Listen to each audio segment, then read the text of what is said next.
ایک عمل ہے بہت طاقتور اور بہت زبردست عمل ہے، اور پوری دنیا کو اس عمل سے بہت فائدہ پہنچا ہے کہ 2 رکعت نماز نفل پڑھ کے 3 بار سورۃ یاسین پڑھے، اور جو اللہ سے مانگے اللہ عطا کرتا ہے۔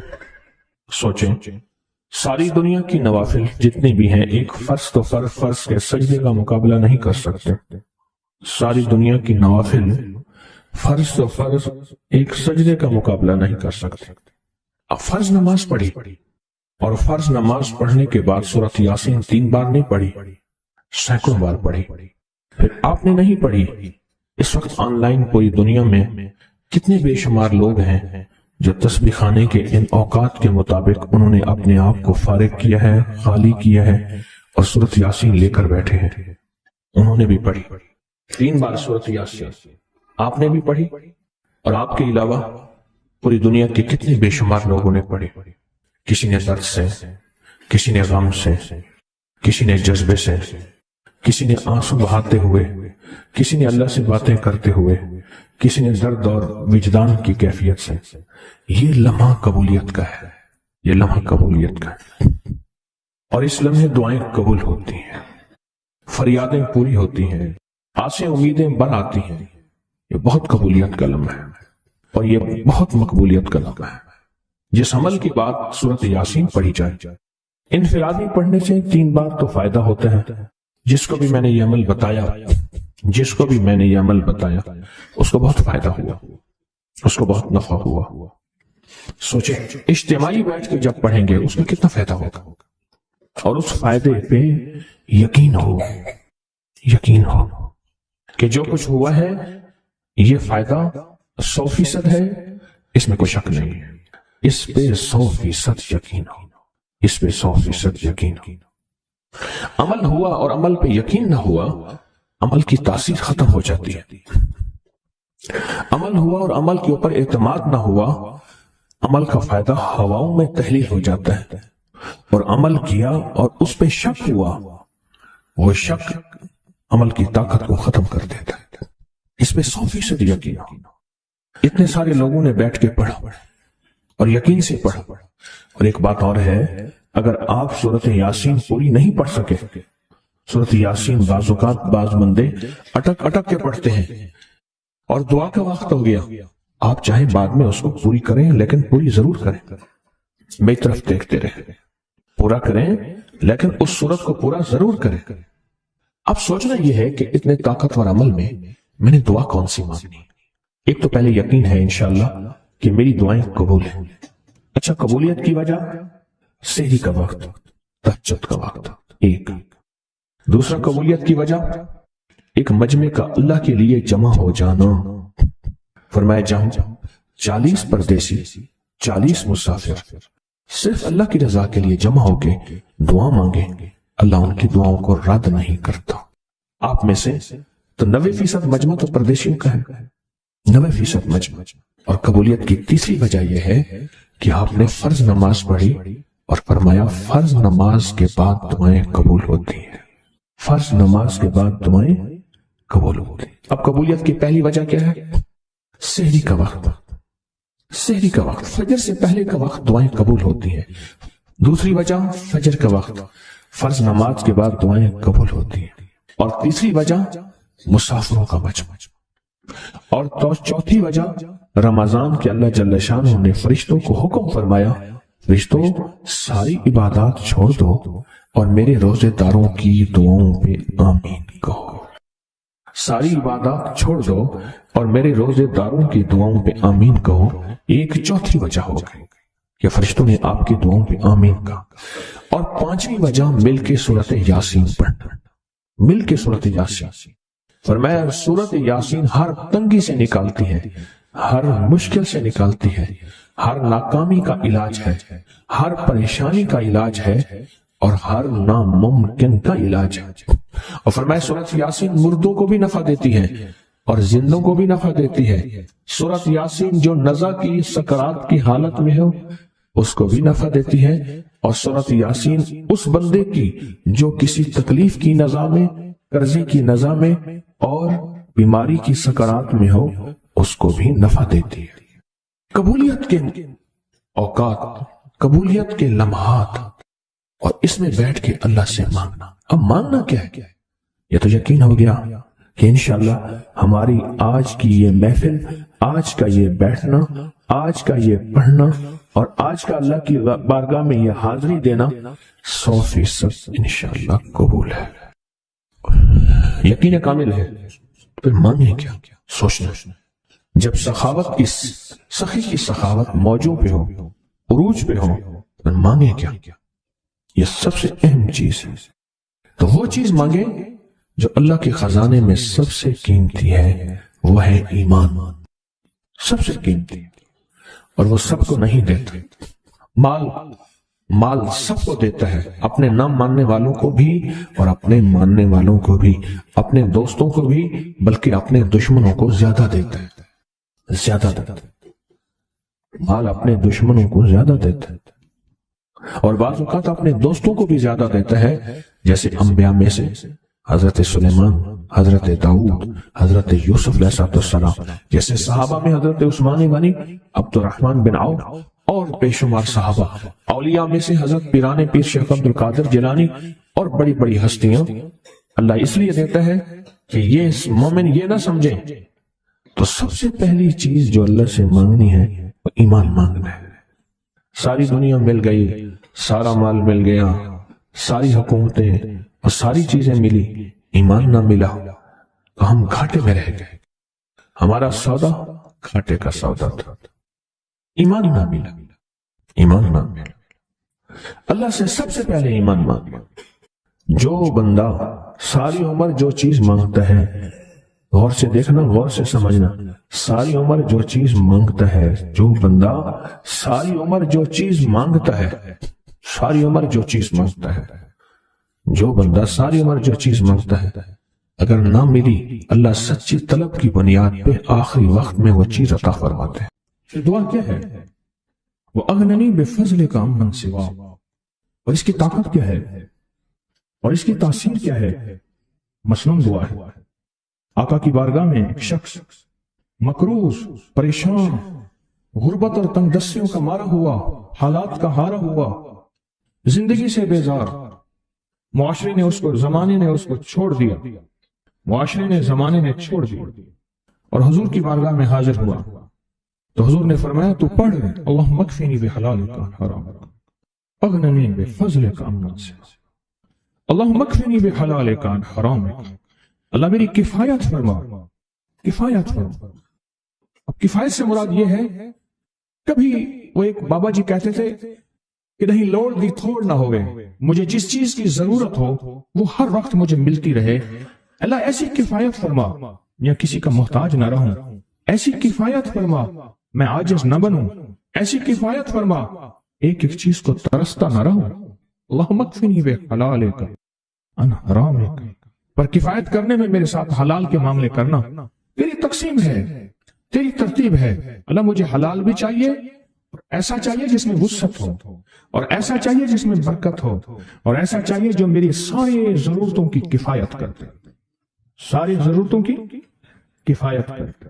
میرے پاس وہ حال نہیں چاہیے کہ آج ایک چیز ہے دوسری نہیں ہے، دوسری ہے تیسری نہیں ہے.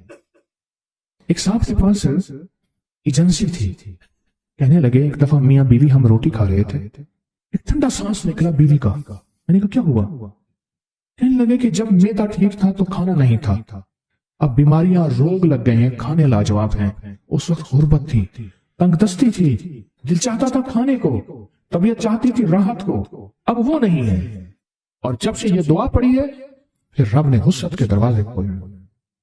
اس نے ایک وہ ایجنسی لی تھی جو کوئی نہیں لیتا تھا، بالکل کوئی ایسا ادارہ تھا جس کا سارا نظام ختم ہو چکا تھا. وہ ایجنسی لی جو کوئی نہیں لیتا تھا، اس نے لے لی، سستی ملتی تھی، لیکن اس کے ساتھ قدرت کی طاقت تھی، قدرت کی قوت تھی، اللہ کا نظام اس کے ساتھ تھا، اللہ کا نظام اس کے ساتھ تھا. اللہم اکفنی بحلالک عن حرامک. میں اللہ مجھ سے تجھ سے وہ رزق نہیں مانگتا جو میرا اور میری نسلوں کی کفایت نہ کرے. اللہ وہ رزق مانگتا ہوں جو کفایت کرے، پر حلال مانگتا ہوں، طیب مانگتا ہوں، طاہر مانگتا ہوں، مطہر مانگتا ہوں، حرام نہیں مانگتا. حرام جتنا زیادہ ہو جائے ایک وقت آئے گا ختم ہو جائے گا. حرام جتنا پہاڑ بن جائے ایک وقت آئے گا اللہ اس کو ختم کر کے دکھائے گا. میں نے ایک جگہ حضرت عبداللہ بن مسعود رضی اللہ تعالیٰ کا فرمان پڑھا, وہ بس ایک دفعہ پڑھا, مجھے نہ بھولا. پھر فرمایا سود کا انجام تنگ دستی اور فقر ہے. اور ایک اور صحابی کا قول ہے, اور یہی قول حضرت امام جعفر صادق کا ہے کہ حرام کا انجام فقر اور قلت ہے. اللہ مجھے حرام نہیں چاہیے. اور پھر اللہ کہتا ہے اچھا چلو ٹھیک ہے تیری کفایت کر دے. تو پھر اللہ سے ایک بات اور بھی مانگتے ہیں, آگے ذرا سنیں. وَأَغْنَنِي بِفَضْلِكَ, مولا مجھے غنی کر دے, مجھے پتا ہے تیرے فضل سے کوئی غنی ہوگا, محنت کر کے غنی کوئی نہیں ہوگا. کیا کمال دعا ہے. وَأَغْنَنِي بِفَضْلِكَ, اغننی, مجھے تیرے فضل سے غنی ہونا ہے. میں جا رہا تھا, سیڑھی رکھی ہوئی تھی لمبی بڑی اونچی, اور سر پہ گارے کا تھال تھا اور ایک بندہ چڑھ رہا تھا. میں نے دیکھا میرا کلاس فیلو ہے. وہ اس وقت تک قدم اتنے چڑھ چکا تھا کہ چھت پہ گارا دینے گیا. آگے ایک اور مزدور کھڑا تھا, اس نے چھت کی لپائی ہو رہی تھی بھوسے والے گارے سے. تو جب وہ نیچے اترا تو میں نے اس کو آواز دی, اس نے پہچان لیا. میں نے اس کے والد کو مزدوری کرتے دیکھا تھا اور اس کو سنا تھا کہ اس کا دادا بھی مزدوری کر رہا اور وہ آج بھی مزدوری کر رہا. وَأَغْنَنِي, اللہ مجھے غنی کر دے, بِفَضْلِكَ, ہوگا تیرے فضل سے. محنت شرط ہے, یہ لفظ ہمیشہ یاد بھی رکھیں, غور بھی سنیں. محنت شرط ہے پر محنت پہ فیصلے شرط نہیں ہے کہ محنت فیصلے جو ہیں وہ محنت پہ ہو جائیں. نہ, ہاں محنت شرط ہے, محنت پہ فیصلے شرط نہیں ہے. کتنے ساری عمر محنت کرتے ساری عمر محنت کرتے بندے ختم ہو گئے. وَأَغْنَنِي بِفَضْلِكَ عَمَّنْ سِوَاهُ, اور مولا ایک شفقت یہ کرنا, مجھے کسی کا محتاج نہ کرنا. عَمَّنْ سِوَاهُ, کسی کے در کا بھکاری نہ بنانا, کسی کا محتاج نہ کرنا. اللہ کسی کا منگتا نہ بنانا, اللہ کسی کا سوالی نہ بنانا, اللہ مجھے عاجز نہ بنانا. وَأَغْنَنِي بِفَضْلِكَ عَمَّنْ سِوَاهُ, اتنی طاقتور دعا ہے. اور دعا کے اندر کی طاقت کو پرکھیں, اندر کے مفہوم کو دیکھیں, اندر کے ترجمے کو دیکھیں. آج بھی پڑھیں گے, کل بھی پڑھیں گے, لیکن یاد رکھیے گا اس کی تعداد کو نہ دیکھیں. اللہ کی ہاں قیامت کے دن سننا غور سے, عدد نہیں تولے جائیں گے, عدد کے اندر خلوص اور اخلاص تولا جائے گا. اس عدد کے اندر اس کا اخلاص کتنا ہے, اس کی طلب کتنی ہے, اس کی للہیت کتنی ہے, اس کی طلب کتنی ہے, اور اس کا جذبہ کتنا ہے, اللہ کے ہاں یہ تولا جائے گا. اور پھر اگلی بات, وہ عمل جس مجاہدے سے کیا جائے گا, جس قربانی سے کیا جائے گا, جیسے آپ چوکنا ہو کے جاگ کے توجہ سے میری بات سن رہے ہیں, اس مجاہدے سے ایک نور ملتا ہے, وہ نور تولا جائے گا. اس مجاہدے سے نور ملتا ہے, اس مجاہدے سے. ہاں, گھروں کو چھوڑا, آپ آخری عشرے کے اعتکاف میں آپ پھر اس وقت جائیں گے جب اعتکاف ختم ہو جائے گا. یہ جو قربانی ہے اللہ کے لیے کی ہے, اس مجاہدے پہ جو مجاہدہ آیا, اس قربانی پہ جو قربانی آئی, کبھی جاگنے کی, کبھی ٹیک ہٹانے کی, کبھی توجہ کرنے کی, کبھی اپنی چاہتوں کو توڑنے کی, اس میں نور ملتا ہے. یہ نور قیامت کے دن ترازو میں تولا جائے. وَأَغْنَنِي بِفَضْلِكَ عَمَّنْ سِوَاهُ, مولا مجھے غنی کر دے, اور مجھے پتا ہے غنی تیرے فضل کے بغیر کوئی نہیں ہوگا. میں نے سورۃ توبہ کی آخری دو آیات لقد جاءکم رسول کے آخر تک, آخری دو آیتیں کو بہت فائدے کچھ بتائے تھے. ایک کمال حصہ وہ بتاتا ہوں جس کے اندر حفاظت ہے اور روٹی ہے, رزق ہے. اس کا ایک واقعہ عرض کرتا ہوں آپ سے, اور وہ سنیے گا غور سے. میں محدثین کی روایات کے ساتھ فقہا کی ایک واقعہ بیان کر رہا ہوں, اسی کے ساتھ یہ واقعہ ہے, اسی کا اس کی فضیلت ہے, اور اسی کے اندر اس کا فائدہ ہے. واقعہ یہ تھا کہ ایک صاحب کہتے ہیں کہ میں بہت مالدار تھا اور میرا بہت بڑا کاروبار تھا, بہت بڑا بزنس تھا. میرے پاس ایک باندی آئی, مجھے اس سے بہت محبت ہو گئی, حتیٰ کہ اس کی محبت میں اپنے کاروبار کو بھول گیا, سب کچھ بھول گیا. اس کی محبت سب کچھ اتنا بھولا کہ میرا کاروبار آخر آہستہ آہستہ نیچے جانا شروع ہو گیا. اور نیچے جاتے جاتے میری ہر چیز میری ختم ہو گئی, حتیٰ کہ میں گھر کو بیچنے لگ گیا, گھر کی چیزیں اٹھا کے بیچنا شروع کر دیا. پھر حتیٰ کہ وہ بھی ختم ہو گئی, اور میں نے گھر کے ملبے کو بیچنا شروع کر دیا. اینٹیں ہیں, فلاں چیزیں ہیں, توڑ کے اتنا میں نے گھر باقی رکھا کہ سر چھپانے کی جگہ رہے. زچگی کا وقت تھا. میری بیوی نے مجھے کہا کہیں سے گوشت لیا، کہیں سے شہد لیا، کہیں سے آٹا لیا. میری ضرورت ہے اور میں بیوی کو حسرت کی نظر سے دیکھ رہا تھا. میرے پاس کچھ نہیں تھا. میں اسی کی محبت میں، اسی باندی کی محبت میں، اسی کے عشق میں تو سب کچھ ختم کر بیٹھا تھا. میں تو کونج مانگوں کر لاؤں، اسی میں تو سب کچھ ختم کر بیٹھا تھا. پھرتے ہیں میر خار کچھ پوچھتا نہیں، پھرتے ہیں میر خار کوئی پوچھتا نہیں. اس عاشقی میں عزت سادات بھی گئی، سب کچھ ختم. اور پتہ نہیں میری دل میں کیا ہے، میں گھر سے نکلا اور نکلا گھر سے، اور میرے اندر ایک کیفیت آئی کہ اب اس گھر میں اس وقت تک منہ نہیں کروں گا جب تک کہ میں اپنی بیوی کے لیے کچھ کر نہیں سکوں. بس میرے اندر یہ کیفیت آئی اور میں گھر سے نکلا. اور نکلتے میری کوئی منزل نہیں تھی. ایک شہر میں گیا، اس سے اگلے شہر میں گیا، اس سے اگلے شہر میں گیا، اس سے اگلے شہر میں. مہینوں کا سفر کر کے ایک جگہ گیا. ایک جگہ جا کے میں نے مزدوری کرنا شروع کر دی. کہا کہ میں ایک مالک کے گھر گیا، اس کا گارا اٹھانا تھا، اینٹیں بنانی تھی، گارے سے اینٹیں بنانی تھی، اس کے گھر کا کام کرنا تھا. وہ تھا کوئی درویش، ایسے دیکھ کے مجھے کہنے لگا بیوی کو گوشت، شہد، آٹا تو دے آتا، ایسے چھوڑ کے آ گیا. اچھا تیرا اللہ پاک تیری حفاظت کرے گا، تو ایسا کر، تو لقد جاءکم پڑھتا رہنا، تیری کام بن جائے. کہا کہ اس کی بات سے مجھے لگا تو جھٹکا کہ یہ بیوی والا واقعہ، یہ آٹے والا واقعہ، یہ گوشت والا واقعہ تو مجھے پتا ہے، اور میں اپنی بیوی کی ضروریات میں مارا ہوا ہوں، تھکا ہوا ہوں، اس کو کیسے خبر ہے؟ اس کی اس بات نے مجھے چونکا دیا، ہلا دیا. میں مزدوری کی چلا آیا. پھر میں کبھی کبھی یہ پڑھتا رہتا تھا، اس کی بات یاد آتی تو پڑھتا رہتا تھا. سالہ سال گزرتے گئے، گزرتے گئے، گزرتے گئے.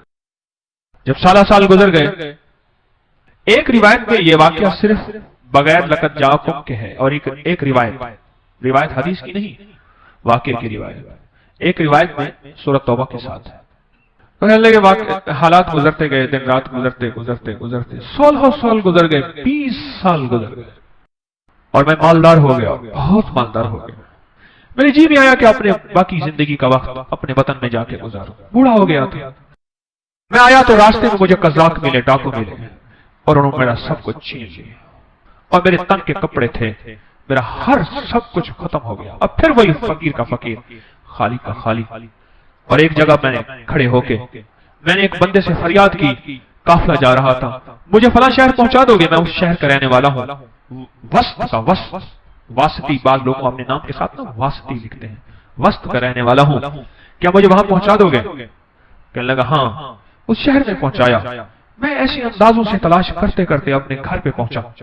سنیں تدبیر اور تقدیر کا نظام، ذرا اب تقدیر کا نظام شروع ہو رہا ہے، اب ذرا سنبھل کے بیٹھیے. اور کہا کہ میں زمانے کا مارا ہوا، حالات کی گردشیں، غربت بھی دیکھی، تنگدستی بھی دیکھی.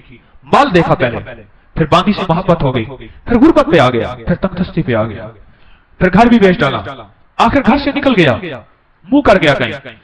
پھر میں نے مزدوریاں کی، پھر مالداری پہ آ گیا، پھر سارے مال کا نچوڑ آخرکار مجھ سے ڈاکوؤں نے، قزاقوں نے لوٹ لیا.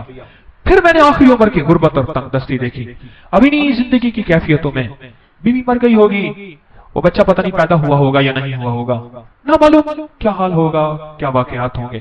وہی نہیں سوچوں میں اوپر نیچے تلاش کرتے کرتے اپنے گھر کی طرف گیا. دیکھا تو بہت بڑا محل ہے، اور باہر دکانیں ہیں، اور چہل پہل ہے. حیران، کاش لگتا ہے میرا مکان بک گیا. وہ بہت بڑی حویلی تھی، وہ بک گیا، اور کسی مالدار نے یا وزیر نے لے لیا، اور اس نے اپنا گھر بنا لیا. اور مجھے اپنی مفلسی پہ اور رونا آیا، اپنے حالات پہ اور کرنا آیا. مجھے کون جانے گا. وہاں ایک دکان تھی سبزی والی کی، میں اس کے پاس جا کے بیٹھ گیا. اس نے مجھے دیکھا کہ کوئی پردیسی نظر آتے ہیں. ہاں پردیسی. یہ گھر کس کا ہے؟ اس نے کہا مامون کی دایا کا گھر ہے. وہ زندہ ہے؟ اس نے کہا ہاں.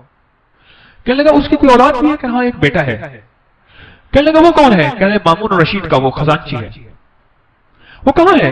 حویلی کے اندر ہے، چلے جائیں. آپ ملنا چاہتے ہیں؟ ہاں میں ملنا چاہتا ہوں. کہنے لگا جب میں نے جوان کو دیکھا تو میں نے کہا تو میری شکل ہے، میرا بیٹا ہے. وہ گرا ہوا تھا، منشی لکھ رہے تھے، مال تولا جا رہا تھا، محل تھا عجیب و غریب. میں بھی جا کے بیٹھ گیا. انہوں نے کہا بابا جی کیا کہتے ہیں؟ میں تیرا باپ ہوں. اس نے دیکھا یہ میرا گھر ہے بیٹا، میں تیرا باپ ہوں. شکل ملا اپنے سے مجھ سے. اس نے ایسے ٹھنڈی آنکھ بھری اٹھ کے چلا گیا، اور جا کے اپنے غلام کو کہا کہ اس بابے کو لے آؤ. میں نے پردے کے پیچھے آہٹ سنی، میں نے دیکھا تو کچھ بھی نہیں ہے، بڑے بڑے پردے پڑے ہوئے، محل بڑا لاجواب مکان۔ مجھ سے کہنے لگے آپ میرے والد کیسے ہیں؟ بڑے نرم لہجے میں، جیسے کوئی بندہ نشانیاں پوچھنے کی کوشش کر رہا ہو۔ کہ بیٹا اس کا والد ایسا ہو، میں بہترین سوداگر تھا، ایک باندی سے محبت ہو گئی، اس میں میں نے سب کچھ اپنا لٹا دیا، سب کچھ ختم کر دیا، میں ایک پل اس سے جدا نہیں ہوتا تھا، حتیٰ کہ میرا کاروبار ختم ہو گیا، میری غیر موجودگی میں میرا کاروبار، میرے امال میرے نگران کھا گئے، اور میں گھر توڑ کے بیچنا شروع کر دیا، حتیٰ کہ میرا گھر بھی ختم ہو گیا۔ پھر میرا ایک بچہ تھا، وہ یقیناً تو ہی ہوگا، اس کی ولادت تھی، اور میری بیوی نے کہا گوشت شہد اور آٹا کہیں سے لے آئے، اور میرے پاس تھا نہیں، اور میں غم اور غیرت کے مارے منہ کر گیا، اور 20 سال کے بعد واپس آیا۔ جب یہ بات سنی نا، پیچھے سے آ کے باندھی نے اس کو لپٹ لیا، اس پہ لپٹ گئی کہ ہاں تو ہی میری زندگی کا ساتھی ہے، اور واقعی یہ تیرا بیٹا ہے، اور میں ہی تیری بیوی ہوں، میں تو تیرے انتظار میں اپنی امیدیں ساری ختم کر بیٹھی تھی، اور گلے لگ کے روئی بہت زیادہ۔ میں نے اسے کہا یہ کیسے؟ کہا پتہ نہیں کوئی دعا تھی تو کر کے گیا تھا، کیا تھا، مامون پیدا ہوا، کسی کا دودھ نہیں پیتا تھا، امین زبیدہ کا بیٹا تھا، یاد رکھیے گا، مامون باندی کا بیٹا تھا، امین الرشید زبیدہ کا بیٹا تھا، امین الرشید زبیدہ سے تھا، اور مامون الرشید باندی سے تھا۔ جب مامون پیدا ہوا تو ماں کا دودھ نہیں پیتا تھا، اس وقت کی جتنی خواتین کے بچے ہوئے تھے سب کو بلایا گیا کہ سب کے سینے میں دودھ تھا کہ شاید ان کا دودھ پی لے، اس نے کسی کا دودھ نہیں پیا۔ دعائیں کام آ رہی ہیں، ذرا غور سے سنیے گا، تقدیر غالب ہو رہی ہے، اس میں روزی ہے، اس میں حفاظت ہے، اس آیت میں برکت ہے، اس آیت میں کفایت ہے، اس آیت میں کفالت ہے، اس آیت میں غیبی نظام وابستہ ہے، غیبی نظام ہے اس آیت میں۔ امید ہے آپ نے پچھلے درس سے اب تک اس آیت کو یاد کر لیا ہوگا، جن کو یاد نہیں، جن کو میری طرح یاد ہے میں بھی زیر زبر ٹھیک کروں، آپ بھی کریں، امید ہے آپ نے یاد کر لیا ہوگا۔ اور کہا پھر مجھے بلایا گیا، اور جب میں نے مامون کو دودھ، تو مامون نے دودھ پینا شروع کر دیا، بس ایک پل میں میری حیثیت شاہی دائیا کی بن گئی، میری حیثیت شاہی ہو گئی، غربت کی ماری، تندرستیوں کی ماری، ایڑیاں رگڑ رگڑ کے بچہ جنا تھا۔ اب میرا بچہ بھی مامون کے ساتھ پل رہا، اور میں بھی بادشاہ ہارون کے گھر میں پل رہی، کیونکہ ہارون کے بچے کو دودھ کی ضرورت ہے، اور میرے بغیر دودھ ملتا نہیں۔